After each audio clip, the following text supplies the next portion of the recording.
Do you have something that you truly, relentlessly desire? Despite your state of life, is there something else that you would go completely to the end of the world to get? Well, lucky for you, there's a way to achieve what you're looking for, and you won't even need to go to the end of the world to get it. But you will need to go somewhere, and the place may be too out of reach for some. It's not far away, closer than anyone might believe, but there are requirements that some individuals may not meet. First, whatever it is that you might seek, know that you must seriously desire what you want. In your eyes, it should be something you need. If you begin the journey without the correct state of mind, you will surely fail, as it will be nearly impossible to turn back once the journey starts. The second requirement is that you will need a vehicle of a sort. Most use a car, as it's the most comfortable choice. There have been a select few that have used small motorized vehicles such as an ATV or a motorcycle, but this has been proven to be quite difficult, as the conditions of the journey can be proved to be too bothersome. Do not use a vehicle too large or noticeable, as you will need some of the cover of the night to be most safe. Also, while any sort of car will do, you may not want to choose the most expensive or cherished vehicle. You can take your slick black new Mercedes for the drive if you like, but don't expect it to come out in a pristine state. Make sure your vehicle is completely fueled before beginning the drive. The first task to accomplish is to locate the road. It doesn't have a name, it's not on the map, and technically it doesn't even exist. It will only show up if you're looking for it at the right time, and you will only spot it if you know what to look for. Finally, you must be alone during the journey. You didn't think you'd be able to go out with a group, did you? It must be night when you begin. Choose a time of night where you believe the roads are the least populated. Drive to any area that is just a stretch of road surrounded by woods. Here's where you want to start paying close attention. If you're looking for the road, it will turn up eventually, but you need to search for the road's hint in order to pull down the right one. Once you're close, you will see or feel its signs, but what the signs will be will depend on what it is that you desire. For example, if you're in a search of wealth, you may spot shimmers on empty branches of trees as they resemble the shine of gold or diamonds. If you seek love, you may begin to see rose petals slowly dance in a light breeze, blowing in a rose direction. If you seek revenge, you might sense an ever-growing feeling of heat or anger in your body as you approach. Just know what it is that you really want, and you'll have no problem finding the turn. Once you're sure you found the revealed road, take a deep breath and turn down onto it. At this point, you have officially started down the nameless road which brings you through 11 miles, leading to whatever it is that you seek. Before you go any further, stop the car and be wary of a few advisements. Do not turn on the radio during the drive. Do not use a phone during the drive. Reception will be cut off anyway. And do not open the windows during the drive. Make sure they're closed before you continue. If you are riding a vehicle without windows or a top, then prepare for the worst, as the odds are heavily against you. Do not attempt to leave your vehicle at any time. You'll never want to exceed 30 miles per hour, unless you're desperate to make it through a section of the road. And most importantly, as with any drive, buckle up. Feel free to prepare and make sure you're ready. Once the road has been entered, time is stopped, so you don't need to worry about losing the night. Though you may not notice, you're not actually in your own world anymore. Take one last moment to realize that once the first mile is over, there is no turning back. If you ponder turning back at all, know that you shouldn't be even on this journey in the first place. Once all is done, start continuing on the road.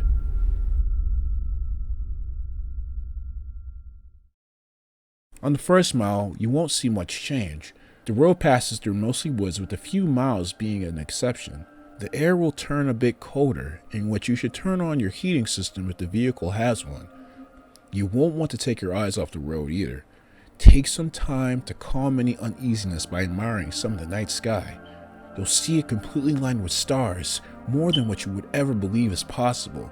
If the weather was cloudy beforehand, you'll also notice that the sky is now clear.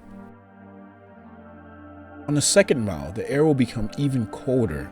This is primarily the reason why traveling in an open vehicle is very difficult. With each mile, the air will drop in temperature even if the season should be warm. If the air is too cold to bear, even with the heat on, your only option is to speed up. With each mile, the road also becomes more complex, taking more turns and showing an increasing amount of road hazards. Be sure to always keep focus on the road in front of you in order to avoid as many bumps and obstacles as possible. Hitting a few rocks and potholes won't hamper your progress too much, but you'll want to keep in the best condition for as long as possible. If your vehicle is forced to a stop because of damage, then there's nothing left that you can do but eventually freeze to death. On the third mile, you may begin to spot silhouettes of human figures in the lining of trees. Pay no attention to them, even if they seem to get closer. It will be hard to resist peeking at their unnerving, distant appearance, but know that they will reveal themselves later. At this mile, the road will become dirt if you weren't driving on it in the beginning. Keep to the center of the path as it will become narrow and wide at random intervals. On a quick side note, should you ever attempt to turn around, despite the previous warnings, you'll be left on a path which never ends. You would simply run out of fuel eventually and be left to freeze in the cold conditions. On the fourth mile, you will not only see more of the figures, but you will begin to, in a sense, hear them. In the back of your mind, a very faint, unintelligible whisper will echo. These will come and go, but you can't stop them. If they become bothersome or distracting, try and tune them out by thinking of what it is that you desire. Attempting to listen and determine what the voices are saying will only attract them to you, and you want to be far away from them as you can. They'll be closer later, as there's no use bringing them closer to you this early. On the fifth mile, you will come to a clearing. The lining of trees to your left will disappear to reveal a lake with no end, with a beaming great moon over the water. The illumination from the moon will be so spectacular that the vehicle's headlights will no longer be required. Restrain yourself from gazing at it. If you look at its light for even more than a few seconds, the road in front of you will end, throwing your vehicle into the water, in which you will freeze in mere minutes. The voices will be gone for this mile, but don't rejoice yet. They'll be back. On the sixth mile, take into account that you're more than halfway done. Despite the progress, you may lose hope here. The stars will have disappeared at this point, leaving the sky an empty black abyss. The clearing will have ended, leading you back into the woods. The only light that you'll see will be provided by your vehicle's headlights, but they will flicker from time to time even if you're sure that you're in perfect working order. If you have radio in this vehicle, it will produce an overwhelming screech that will send you off the path. A calm voice will then begin to speak about your greatest fears, what it is you horror in your life. It will speak to you in a way that will cause you to visualize the words in your mind, so don't listen to it. If you begin to comprehend what it's saying, the horrors will prove too much for you to stay on the road safely. Attempting to turn off the radio will prove no use. Speed up if you need to, just keep your mind off the voice as much as you can. As you approach the end of the mile, the voice will fade out of the speakers, leaving your ears at peace for now. On the seventh mile, the voices from the figures will return. It won't sound like a whisper this time, but more like distant screams, growing closer with each second. At some point on this mile, you'll hear one of them in your ear, as if one of them was right behind you. This is because one of the figures has actually found your way into your vehicle. Do not turn around. Their faces will shock you into a paralysis, leading you off the road. If you don't draw attention to it, it will become uninterested and hopefully leave. These beings are said to be the ones who have traveled down this road before, but were not successful. They live the remaining of their existence suffering in the darkness, with their only goal to bring other travelers down with them. It has been said from experience that these beings can't physically harm you, so as long as they don't cause you to wreck, you should be fine. On the 8th mile, slow down if you're going too fast. The road here takes very sharp turns, which if overshot will throw your vehicle into a pit through the trees. The cold is near fatal here. If you were to have a glass or bottle in your vehicle, it would be solid in seconds. The heating system will have become completely obsolete. Your headlights will flicker more, sometimes shutting off for a few seconds. You should brake if this happens, but do not completely stop. The figures will be following you at this point, and should you stop for too long, they will surround and trap your vehicle. More of their screams can be heard from outside your doors, sometimes even sounding like maniacal laughter. Their hands will draw at your windows, desperate to reach in and feel something living. Do not look at them. They won't block your windshield, and the last thing you want to happen is to crash and be trapped with them. If you don't make it from here, pray that it's the freezing that ends you. On the 9th mile, your vehicle will stall. The headlights will shut off, as will all other systems inside. There's nothing you can do to prevent this. What you will need to do is close your eyes and immediately attempt to restart the vehicle. Keep your eyes closed, as the figures would have completely surrounded you at this point. The starting of the vehicle will frighten them, and it will all back away temporarily. This will get you a chance to start moving forward again. If you begin to hear their windows crack from their struggle, don't lose focus. The beings can alter the vehicle, but remember that they still do not have the strength to physically affect you. You will hear nothing but their voices rampage in your mind, as there could be anywhere between a dozen or 100 after you now.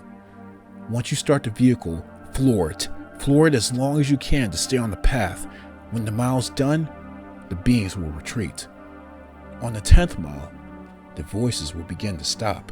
If you were to look in your rearview mirror, do not actually do this. You will see them following you, but not as if they were chasing. They're watching you, as if they were seeing you off.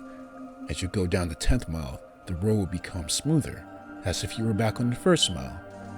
The figures will be lining the sides of the path ahead of you. They won't be after you, but they will watch you pass. Some have theorized that the beings are impressed here, that you've come a long way in the journey to what you desire. This is false. They are not impressed, but they are happy. They are happy you are about to approach the next mile. They are happy because you are most likely going to your death. On the 11th and final mile, everything in your vehicle will lose power as it did on the 9th mile. The vehicle would normally be immobile, but you'll still be moving. An unknown force will be pulling you forward. In the darkness, you will see a glowing red light up ahead, as if it were a light at the end of a tunnel. Close your eyes and cover them. Do whatever it takes to make sure you don't see what you're about to go through. Covering your ears would also be helpful, but keeping your eyes covered should be a higher priority. The red light is a clearing, but there's no moon or lake this time. Once it's entered, unrelenting and inconceivable voices will sound from all directions. No amount of bravery and conditioning will spare you from these sounds. The cold will turn into a merciless heat, burning all parts of your vehicle. You will feel the illusion of the flesh being burned off your bones, that every part of you is being destroyed as you travel through screams and audible suffering. As long as you keep your eyes closed and resist the urge to see where you are, you will survive through the suffering. This will last a total of 31 seconds, but many fail to keep their vision closed during that time and are left to the worst fate of the road. Where is this mile located? Those who have survived do not know. Some have named it the transmission from hell, but whether it's part of hell is debatable. After the final mile, power will return. Stop the vehicle. Take a moment to possibly regain some of your sanity. Let the screaming in your ears begin to fade and know that you have nearly completed your journey with the hardest task overcome. Breathe and begin to drive forward once again. After only a kilometer, your vehicle will arrive at a dead end. Stop here and do not attempt to move again. Nothing will happen right this second, but do not be disappointed. Relax and close your eyes. Imagine in your mind what it is you desired all this time. It will most likely still be the same as when you entered, but with some, this desire may actually change through making this journey. Think about what it is that you went through such terrifying and difficult means to acquire, and imagine processing it in your hands. Once you have completely visualized this, slowly open your eyes. You will then find yourself at the beginning of the unnamed road where you first began. This may confuse you, but know that you are finished. Your task is done. Your mind will then turn to the reward. If what you desired was material, check in the back seat or in the trunk if the object is larger. If the object was small enough, it might actually already be in your pocket. If what you desired was non-material, then do not be disappointed if the change is not immediate. Turn back to where you came from, and you'll find in your life that what you wanted is there. You may have found the love of your dreams. You may have gained unnatural, unimaginable power. You may have put your most hated enemy to the most satisfying revenge possible. You have no doubt gained what you deserved. So now that the task is done, what's the catch? Is your vehicle cursed? Is there something you're about to lose? Is your death imminent? The answer to all that is no, of course. You've done the challenge. You've proven worthy of what you desire. As stated before, the sounds of the 11th mile will continue to exist in your mind, potentially causing you some vivid and unusual nightmares, but these should prove as nothing compared to what you've gained. Now, one last question. Is there something else that you desire? Are you not yet satisfied? After all, you're left right back where you started. The road's right in front of you, so are you ready for another drive? If so, buckle up and just move forward.